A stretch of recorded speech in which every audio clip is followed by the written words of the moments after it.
तो आज इस वीडियो में हम जो क्लास 12 का पॉलिटिकल साइंस चैप्टर है, पॉलिटिकल साइंस सब्जेक्ट है, उसका जो सेकंड चैप्टर है की concepts and issues since 1991 globalisation, उसकी हम एक्सरसाइज सॉल्व करने वाले हैं डायरेक्टली अभी।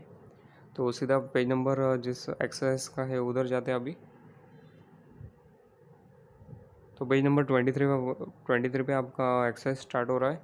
तो पहला क्वेश्चन क्या दिया है कि क्वेश्चन नंबर 1 क्या है, some of the important changes that occurred in the economic sphere in the age of globalization are free flow of finance capital, creation of GATT, ठीक है, general agreement on trade and tariffs, rise of transnational companies, focus on IPR intellectual property rights. तो इसका answer क्या है, 1, 2, 3 या 4, all of the above.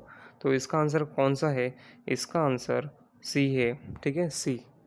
Only 1, 3rd and 4th, second नहीं है, creation of GATT नहीं है। तो इसका आंसर कौन सा है, मैं हाईलाइट करके वो बता देता हूँ ताकि आपके से कुछ मिस्टेक ना हो जाए। सी आंसर है, देखो, ठीक है, क्लियर है अभी। आंसर अगर नहीं समझा होगा तो मेरे को कमेंट करके भी बोल दो, तो मैं आपको तब भी बताऊँगा, कोई प्रॉब्लम नहीं है, जल्दी से जल्दी रिप्लाई देने का ट्राई करूँगा पूरा। अभी सेकंड वन क्या दिया है answer question, the term socialist market economy is use to describe the system in dash which country, China, India, France और US। तो इसका आंसर आपका राइट कौन सा है, चाइना। चाइना राइट आंसर है, ठीक है।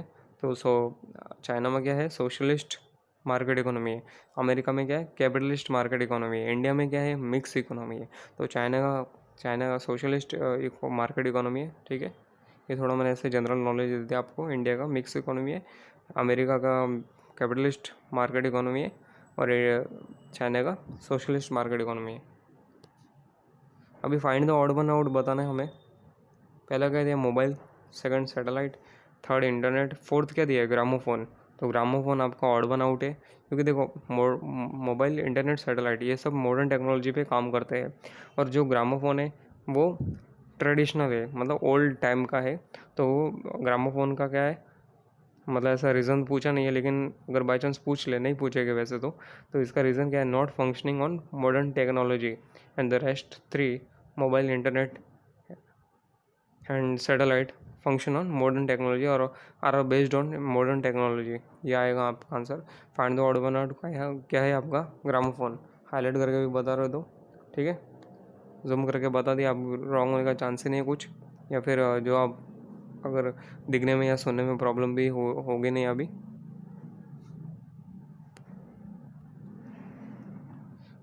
क्वेश्चन नंबर अभी सी क्या है, select the appropriate concept, suggest the international agency dealing with the international trade. तो कौन सी है वो इंटरनेशनल एजेंसी जो ट्रेड, इंटरनेशनल लेवल पे जो ट्रेड होती है उसके साथ डील करती है। तो इसका आंसर क्या रहेगा, WTO, वर्ल्ड ट्रेड ऑर्गेनाइजेशन, जिसे 1995 में बनाया गया था, गेट को रिप्लेस करके, ठीक है। GATT, general agreement on trade and tariff को रिप्लेस करके WTO को बनाया था, वर्ल्ड ट्रेड ऑर्गेनाइजेशन, ठीक है।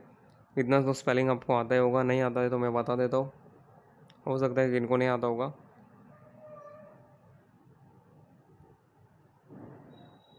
ये देखो WTO का आपको ये शॉर्ट फॉर्म मिल गया। अब स्पेलिंग पूरा बता देता हूँ आपको।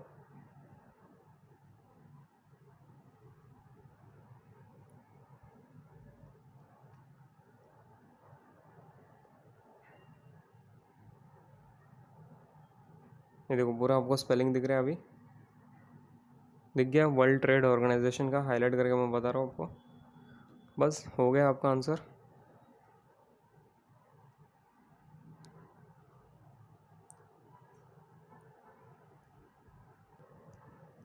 तो अभी आंसर क्या है, क्वेश्चन नंबर बी का, सी का second one, the companies that operate in several countries और मैनी कंट्रीज। तो इसका आंसर क्या है, MNC, MNC, MNCs, multinational companies. Multinational companies मतलब बहुत सारे कंट्रीज में उनकी कंपनीज रहती है। मल्टीनेशनल मतलब एक से ज़्यादा नेशंस, तो इसका मैं स्पेलिंग भी आपको बता देता हूँ। सी का सेकंड वन का क्या आंसर है? The companies that operate in the several countries multinational companies. Spelling बता देता हूँ आपको ताकि कुछ गड़बड़ ना हो आपसे। मल्टी नेशन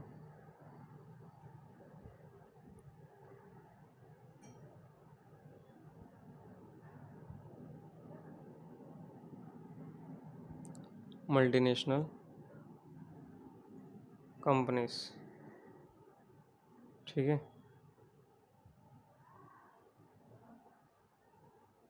ये आपका आंसर हो गया, अभी देख लो, हो गया।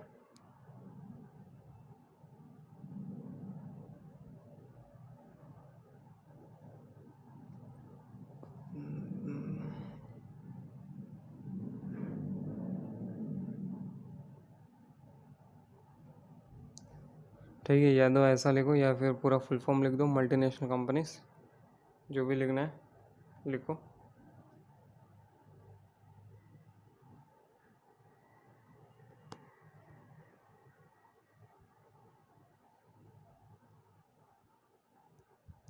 तो क्वेश्चन नंबर 2 क्या दिया है? क्वेश्चन नंबर 2 ट्रू और फॉल्स से रीज़न के साथ बताना है हमें। तो पहला क्या है? Globalisation brought in the concept of market economy. तो इसका yes I agree with the statement आपको लिखना है, और इसका जो रीज़न है वो आपको मैं बता देता हूँ जल्दी से।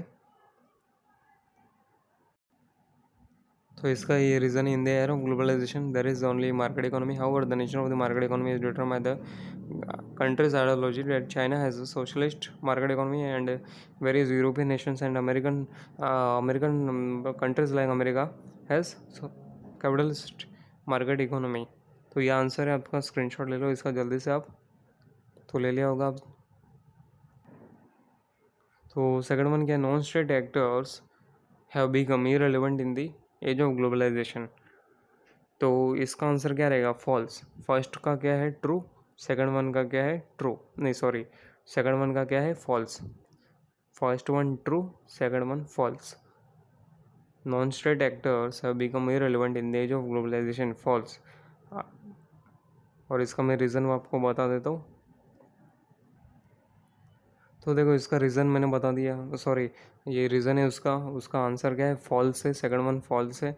रीज़न ये है, international relations today are not only between the states but also include non-state actors like NGO. This sometimes also pose a challenge to the position of the state. Globalization has made non-state actors relevant, ठीक है। और example, NGOs working for the humanitarian issues as well as the threatening organizations like example terrorist outfits, ठीक है। ये reason है, इसका screenshot ले लो आप जल्दी से एकदम।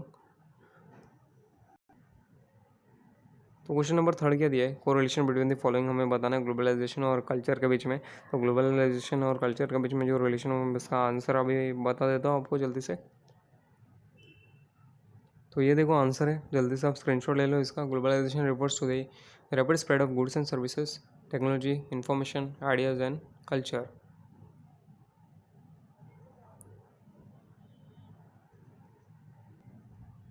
तो चलो हो गया होगा, स्क्रीनशॉट लेके आपको एक बार जूम करके भी बता देता हूँ आपको। देखो जूम करके बता दे रहा हूँ, जल्दी से आप ले लो इसका स्क्रीनशॉट। तो चलो हो गया, स्क्रीनशॉट लेके आपका जल्दी से। तो आगे बढ़ते हैं हम अभी। सेकंड वन क्या है? JEE और WTO के बीच में हमें रिलेशन बताना है। JEE 1948 में एग्रीमेंट साइन हुआ था, ठीक है, ऑर्गेनाइजेशन। और वर्ल्ड ट्रेड ऑर्गेनाइजेशन 1995 में हुआ था, JEE को रिप्लेस करके। तो इन दोनों के बीच में जो रिलेशन है वो हमें बताना है, को रिलेशन। तो इसका मैं सीधा आंसर आपको बता देता हूँ। तो ये देखो आंसर है, इधर दिया, general agreement on trade and tariff was sign on 30 October 1947, sorry 48 नहीं है, 1947 है, by 23 countries with the purpose to promote international trade. हाँ देखो इधर दिया है कम, और ये एग्जिस्ट मतलब असली में पिक्चर में कभी आया 1948 में, ठीक है। ऐसे तो 1947 में इसकी चालू हुई थी, जो भी मतलब बनेगा ऐसा ऐसा, लेकिन 48 में एक्चुअली इम्प्लीमेंट किया गया। और फिर बाद में नीचे देखो WTA का भी दिया है, तो दोनों के बीच में बताया है। तो इसका जल्दी से आप स्क्रीनशॉट ले लो। जूम करके भी बता देता हूँ एक बार आपको। देखो जूम करके बता दिया, ठीक है, आधे आधे में बता देता हूँ। स्क्रीनशॉट ले लो जल्दी से आप। ठीक है, ले लिया होगा अभी तो। 1 2 3। तो देखो क्वेश्चन नंबर क्या है, 4 क्या है, express your opinion of the following. Participator state is beneficial to this society. Yes I agree with the statement करके आपको रीज़न बताना है।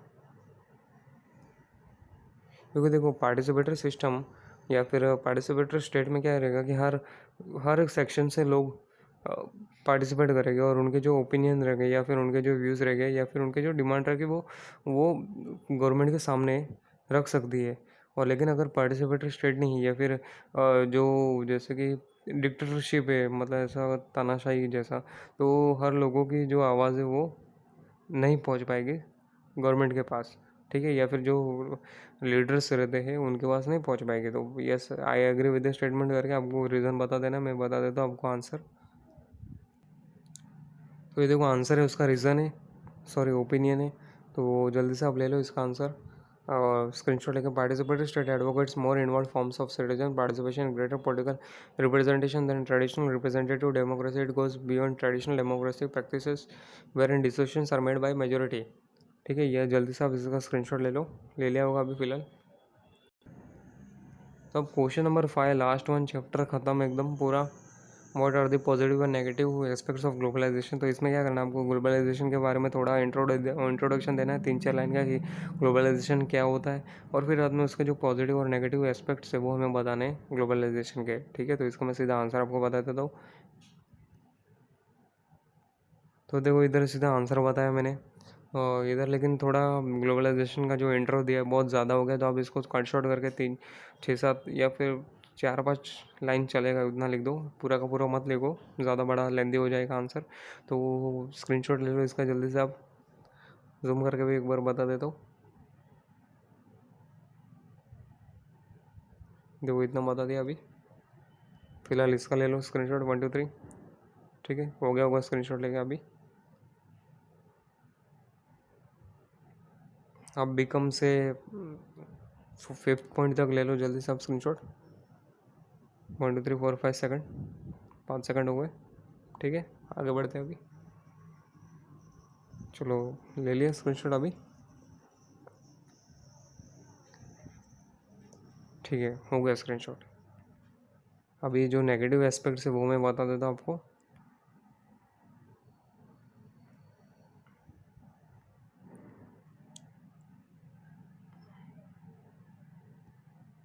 तो ये देखो इसका भी जल्दी से आप ले लो, कंटिन्यूएशन है। 5th पॉइंट के बाद ये 6th और 7th पॉइंट दिए है इधर। चलो ले लो जल्दी से स्क्रीनशॉट।